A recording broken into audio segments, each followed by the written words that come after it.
Hello दोस्तों, एक बार फिर से मैं हाजिर हूँ 3 सितंबर 2021 के इंपॉर्टेंट इवेंट्स के साथ। आप कंप्लीट वीडियो ध्यान से देखें क्योंकि लास्ट में आपको 2 क्वेश्चंस के जवाब देने हैं। तो आज हमारा करंट अफेयर्स रूटीन पे आ जाएगा। आज का पहला क्वेश्चन देखते हैं। 2021 में एटीडी बेस्ट अवार्ड से किस पीएसयू को सम्मानित किया गया है? तो 2021 का एटीडी बेस्ट अवार्ड दिया गया है power grid corporation of India को। किसको? Power grid corporation of India. ये देख लीजिए, power grid corporation of India जो कि मिनिस्ट्री ऑफ पावर के तहत कार्य करती है, उसको 2021 का एटीडी बेस्ट अवार्ड दिया गया है। एटीडी मतलब एसोसिएशन फॉर टैलेंट डेवलपमेंट। देखिए, टोटल 71 कंपनीज को सिलेक्ट किया गया है एटीडी बेस्ट अवार्ड के लिए। उसमें power grid corporation of India की रैंक क्या है? 8th पोजीशन पे। देखिए, power grid corporation of India second Indian company है जो कि टॉप 20 में शामिल हुई है।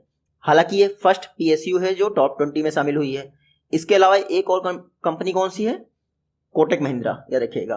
तो 2021 में एटीडी बेस्ट अवार्ड किसको मिला है? Power grid corporation of India को। Power grid corporation of India की बात करें, 1989 में स्थापना हुई थी। गुरुग्राम में हेडक्वार्टर है। सीएमडी कौन है? कंदिकुप्पा श्रीकांत। नेक्स्ट क्वेश्चन है, एनडीबी न्यू डेवलपमेंट बैंक जिसको आप ब्रिक्स बैंक कहते हैं, हाल ही में कितनी कंट्रीज को एनडीबी की मेंबरशिप मिली है? तो हाल ही में 3 नई कंट्रीज, 3 नए देश एनडीबी के मेंबर बने हैं। न्यू डेवलपमेंट बैंक, इसके 3 नए कंट्रीज कौन सी हैं?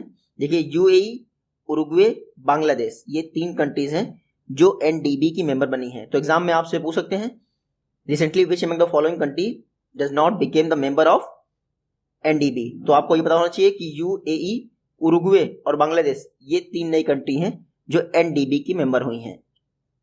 एनडीबी की स्थापना ब्रिक्स ग्रुप के द्वारा की गई थी 2015 में फोर्टलेजा उद्घोषणा के द्वारा, यानी फोर्टलेजा डिक्लेरेशन के द्वारा। ये एनडीबी बैंक खास करके एशियन प्रायद्वीप में, एशियन महाद्वीप में सपोर्ट करती है कंट्रीज को। न्यू डेवलपमेंट बैंक, पहले इसका नाम ब्रिक्स बैंक था। हेडक्वार्टर है संघाई में। प्रेसिडेंट कौन है? मार्कोस प्रेडो ट्रोइजो, याद रखिएगा। नेक्स्ट क्वेश्चन है, पैरालंपिक्स में 2 मेडल्स जीतने वाली फर्स्ट इंडियन वुमेन कौन बन गई हैं? तो पैरालंपिक्स चल रहे हैं, उसमें 2 मेडल जीतने वाली फर्स्ट इंडियन वुमेन बन गई हैं अवनी लेखरा। एग्जाम में आपसे पूछेंगे अवनी लेखरा ये क्या है? तो ये शूटर हैं। ये देख लीजिए, ये शूटर हैं। इसके पहले अवनी लेखरा ने 10 मीटर एयर राइफल इवेंट में क्या जीता था? Gold medal. अभी अवनी लेखरा ने 50 मीटर राइफल इवेंट में क्या जीता है? Bronze medal. तो अवनी लेखरा शूटर हैं। टोक्यो पैरालंपिक में 2 मेडल जीतने वाली पहली महिला बन गई हैं शूटिंग में। ये राजस्थान से बिलोंग करती हैं, आपको इतना याद रखना है।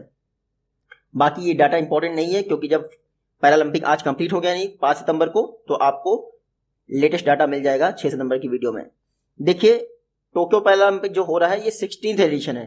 कौन सा? 16वां एडिशन है पैरालंपिक्स का। पहला कब हुआ था? 1960 में रोम में। अगर वही नॉर्मल ओलंपिक की बात की जाए तो पहला एडिशन कब हुआ था? 1896 में। कहां पे हुआ था? एथेंस, ग्रीस में। नेक्स्ट क्वेश्चन है, न्यू अम्ब्रेला एंटिटीज लाइसेंस, इसको रिकमेंड करने के लिए, यानी इसके रिकमेंडेशन पर एक नई कमेटी बनाई गई है आरबीआई द्वारा। आपको बताना है जो ये कमेटी बनाई गई है न्यू अम्ब्रेला एंटिटीज के लिए, इसको हेड कौन कर रहा है? तो इसको हेड कर रहे हैं पी वासुदेवन। ये देख लीजिए आप, आरबीआई ने एक कमेटी बनाई है। पर्पस क्या है? उन एप्लीकेशन को स्क्रूटिनाइज किया जाए जो न्यू अम्ब्रेला एंटिटीज का रिकमेंडेशन प्रोवाइड करते हैं। तो न्यू अम्ब्रेला एंटिटीज जैसे आपका एनपीसीआई है, वैसे ही अगर कोई और अम्ब्रेला एंटिटी बनाने के लिए लाइसेंस चाहिए तो उसको स्क्रूटनी करने के लिए एक कमेटी बनाई गई है। नाम क्या है? सी प्री वासुदेवन। ये जो 5 मेंबर की कमेटी है, आपको इतना रखना है। और जो न्यू अम्ब्रेला एंटिटी है ये एनपीसीआई जैसा ही काम करेगा। तो सेटलमेंट सिस्टम के लिए न्यू अम्ब्रेला एंटिटी बनाई जाएगी और ये एक for profit new umbrella entity होगी। एनपीसीआई जैसा नहीं होगा कि ये नॉन फॉर प्रॉफिट हो। आरबीआई की बात करें, 25th आरबीआई गवर्नर कौन है? शक्तिकांत दास। बाकी हेडक्वार्टर स्थापना आपको पता ही है। नेक्स्ट क्वेश्चन है, एलेजेंड्रो प्रीटो, इनको 2021 में bird photographer of the year award मिला है। कहां से बिलोंग करते हैं? एलेजेंड्रो प्रीटो ये बिलोंग करते हैं मेरे ख्याल से मैक्सिको से। देख लेते हैं कहां से बिलोंग करते हैं। हाँ, मैक्सिको से बिलोंग करते हैं अलेजेंड्रो प्रीटो। इनको 2021 का bird photographer of the year award मिला है। बस इनका नाम और कंट्री याद रखिएगा, अलेजेंड्रो प्रीटो मैक्सिको से बिलोंग करते हैं, जिनको मिला है bird photographer of the year का अवार्ड। इन्होंने एक फोटो खींची जिसका नाम है ब्लॉग्ड।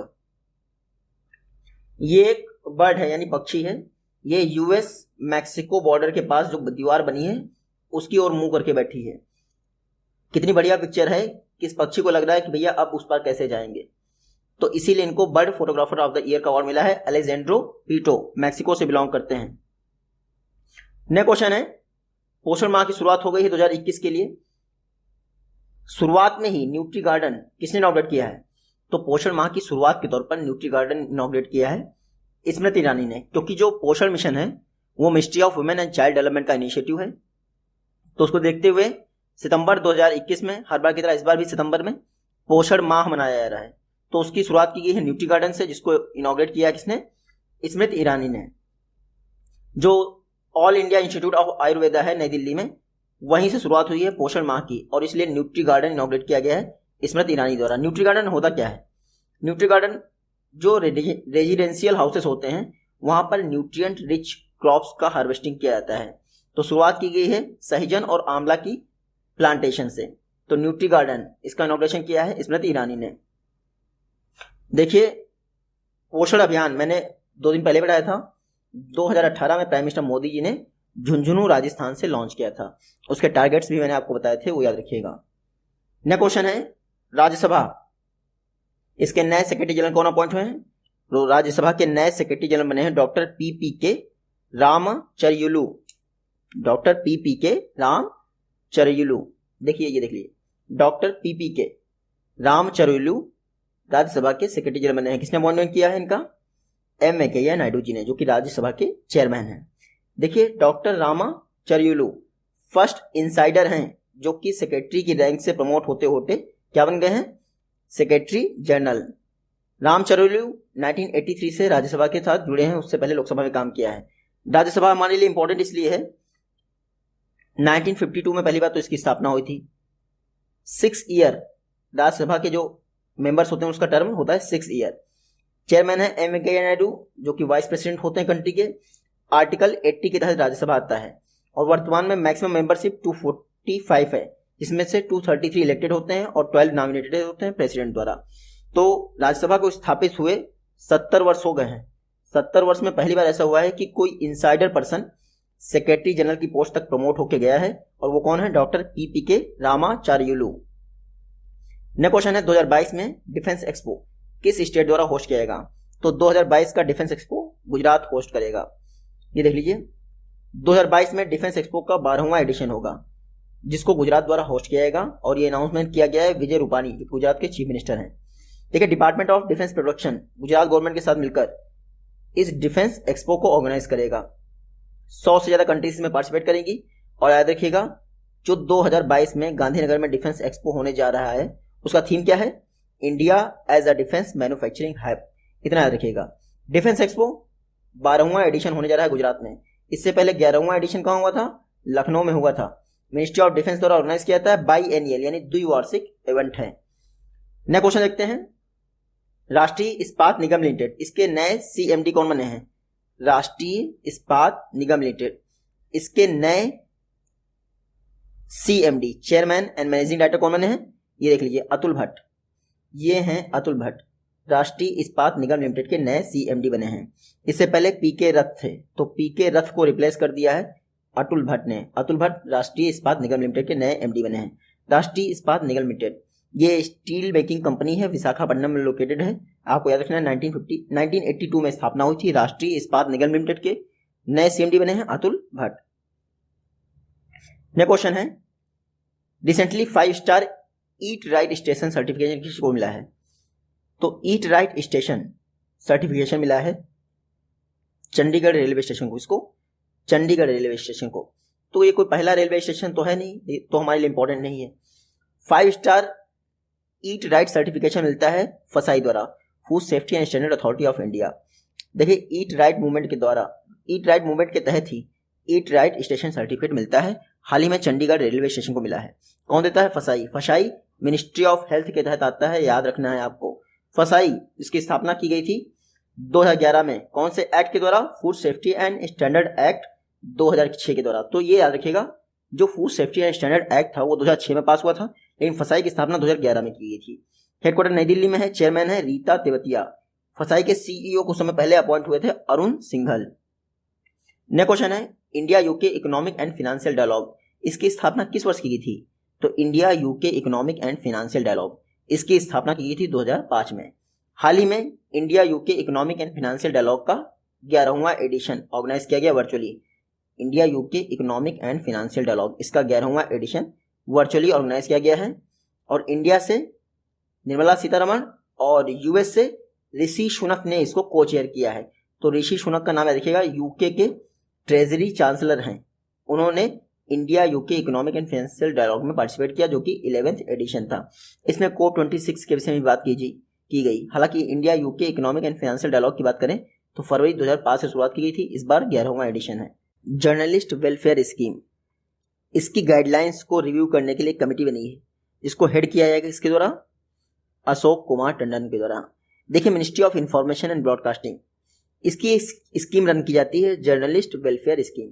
तो ये पहले से रन की जा रही है। तो जर्नलिस्ट वेलफेयर स्कीम, इसकी पहले से निर्धारित गाइडलाइंस, इसका रिव्यू करने के लिए एक कमेटी बनी है और गाइडलाइंस में क्या चेंजेस हो सकते हैं उसको रिकमेंड भी करेगी। इस कमेटी के हेड होंगे अशोक कुमार टंडन।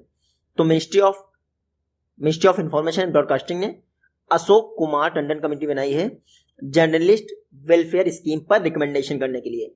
9 मेंबर कमेटी है, याद रखिएगा। देखिए, ministry of information and broadcasting बहुत चर्चा में है। क्यों? क्योंकि जो इसके मिनिस्टर हैं अनुराग ठाकुर, इन्होंने first ever BRICS film technology symposium inaugurate किया है। First ever BRICS film technology symposium, इसको ऑर्गेनाइज किया गया है फिक्की और ministry of information and broadcasting के द्वारा। ये भी याद रखिएगा। अशोक कुमार टंडन कमेटी किससे रिलेटेड है? जर्नलिस्ट वेलफेयर स्कीम पर रिकमेंडेशन से रिलेटेड। नेक्स्ट क्वेश्चन है, हाल ही में financial stability and development council, इसकी जो मीटिंग हुई है उसको हेड किया गया है फाइनेंस मिनिस्टर द्वारा। Financial stability and development council, इसका कौन सा एडिशन ऑर्गेनाइज किया गया है? 24th मीटिंग हुई है financial stability and development council की। ये देख लीजिए, 24th एडिशन हुआ है financial stability and development council का। इसको हेड किया जाता है हमेशा फाइनेंस मिनिस्टर के द्वारा, तो इस बार निर्मला सीतारमण जी के द्वारा हेड किया गया। ये FSDC क्या है? सुपर रेगुलेटरी बॉडी है फाइनेंशियल सेक्शन की। FSDC की स्थापना की गई थी रघुराम राजन कमेटी की स्थापना, की रिकमेंडेशन पर। स्थापना कब की थी? 2010 में FSDC की स्थापना की गई थी। और ये रघुराम राजन कमेटी कब बनी थी? 2008 में। तो उन्होंने रिकमेंड किया कि भैया एक FSDC जैसी बॉडी होनी चाहिए जो कि फाइनेंस मिनिस्टर के अंडर में हो। एक सब कमेटी होती है FSDC की, FSDC सब कमेटी होती है। उसके हेड कौन होते हैं? RBI गवर्नर, याद रखिएगा। जो FSDC होती है उसके हेड होते हैं फाइनेंस मिनिस्टर, और जो सब कमेटी होती है उसके हेड होते हैं कौन? RBI governor. इतना अंतर याद रखिएगा। रघुराम राजन कमेटी 2008 में बनी थी, उसी की रिकमेंडेशन पर FSDC 2010 में स्थापित हुआ था। नेक्स्ट क्वेश्चन है, air launched unmanned aerial vehicle, ये इंडिया और किस कंट्री का ज्वाइंट प्रोजेक्ट है? Air launched unmanned aerial vehicle, India और USA का ज्वाइंट प्रोजेक्ट है। देख लेते हैं। इंडिया और USA इन्होंने एक एग्रीमेंट साइन किया है air launched unmanned aerial vehicle के लिए।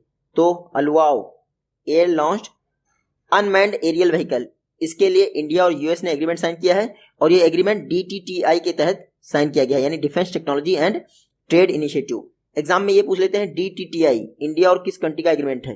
तो ये भी US और इंडिया का एग्रीमेंट है। ये जो अलवाओ है यानी कि air launch unmanned aerial vehicle, इसके लिए पहली बार 2006 में एग्रीमेंट किया गया था और उसको रिन्यू किया गया 2015 में। Defence technology and trade initiative, देखिए इंडिया और US का ज्वाइंट इनिशिएटिव है कोलैबोरेटिव टेक्नोलॉजी को प्रमोट करने के लिए। 2012 में इसकी शुरुआत की गई थी, इसका अनाउंसमेंट किया गया था, इंडिया और US के बीच में है। नेक्स्ट क्वेश्चन है, नासा का परसिवरेंस रोवर्स किस प्लैनेट के लिए लॉन्च किया था? नासा ने परसिवरेंस रोवर्स को लॉन्च किया था मार्स, मंगल ग्रह के लिए। क्यों लॉन्च किया था? ताकि मंगल से वो सैंपल इकट्ठा करें। तो पहली बार रॉक यानी चट्टानों का सैंपल आ रहा है कहां से? मंगल से अर्थ के लिए, और वो चट्टानों का सैंपल क्या किया है? परसिवरेंस रोवर्स ने कलेक्ट कर लिया है। अब वो कुछ दिन बाद वहां से निकलेगा मंगल ग्रह से और अर्थ के लिए वापस आएगा। तो मार्स के लिए 2020 में परसिवरेंस रोवर मिशन लॉन्च किया था नासा द्वारा। नासा की बात करें, national aeronautics and space administration, NASA की स्थापना 1958 में हुई थी। हेडक्वार्टर वॉशिंगटन डीसी में। एडमिनिस्ट्रेटर हैं बिल नेल्सन। अच्छा, जैसे इंडिया की कोई प्रोडक्ट होता है तो मेड इन इंडिया लिखा होता है, मेड इन चाइना लिखा होता है चाइना के प्रोडक्ट पे, मेड इन यूएस लिखा होता है यूएस के प्रोडक्ट पे। स्पेस में कुछ भेजते हैं तो उस पर क्या लिखा होता है? उस पर लिखा होता है मेड बाई ह्यूमन। मेरे ख्याल से ऐसे ही कुछ लिखा होता है, made by human. Made in earth तो नहीं लिखा होता है। नेक्स्ट क्वेश्चन है Hurun India future unicorn list, इसमें इंडिया की रैंक क्या है? तो 2021 के लिए Hurun India future unicorn list में इंडिया की रैंक है 3rd। फर्स्ट पे है आपका मेरे ख्याल से यूएस। देखिए, हुरुन रिसर्च इंस्टीट्यूट द्वारा Hurun India future unicorn list 2021 जारी की गई, जिसमें इंडिया की रैंक है 3rd। यूएस चाइना के बाद इंडिया 3rd प्लेस पे है और 51 यूनिकॉर्न निकले हैं 2021 के दौरान। देखिए, Hurun India future unicorn list 2021 में उन यूनिकॉर्न को शामिल किया जाता है जिनकी स्थापना सन 2000 के बाद हुई थी, और अगर उनकी वैल्यू कितनी है $200 मिलियन, तभी वो यूनिकॉर्न लिस्ट में शामिल होते हैं। हालांकि यूनिकॉर्न बनने के लिए $1 बिलियन की वैल्यू चाहिए होती है टोटल, ठीक है। तो इंडिया से 51 ही हैं, बाकी यूएस टॉप पे है। सेकंड नंबर पे कौन है? चाइना। नेक्स्ट क्वेश्चन है चंदन मित्रा हाल ही में निधन हो गया, कहां से बिलोंग करते थे? तो चंदन मित्रा ये बिलोंग करते थे वेस्ट बंगाल से। बस 2 चीजें याद रखिए, ये हैं चंदन मित्रा, जाने माने पॉलिटिशियन थे, Rajya Sabha member of parliament, Rajya Sabha MP थे। चंदन मित्रा वेस्ट बंगाल से बिलोंग करते थे। एग्जाम से आपसे पूछेंगे राज्यसभा एमपी कहां से बने थे? तो मध्य प्रदेश से बने थे राज्यसभा एमपी। तो चंदन मित्रा का निधन हो गया, याद रखिएगा। ये आज की वीडियो से क्वेश्चन है। आई होप कि आप इनका जवाब दे पाएंगे। जल्दी मिलते हैं नेक्स्ट वीडियो में, तो टेक केयर।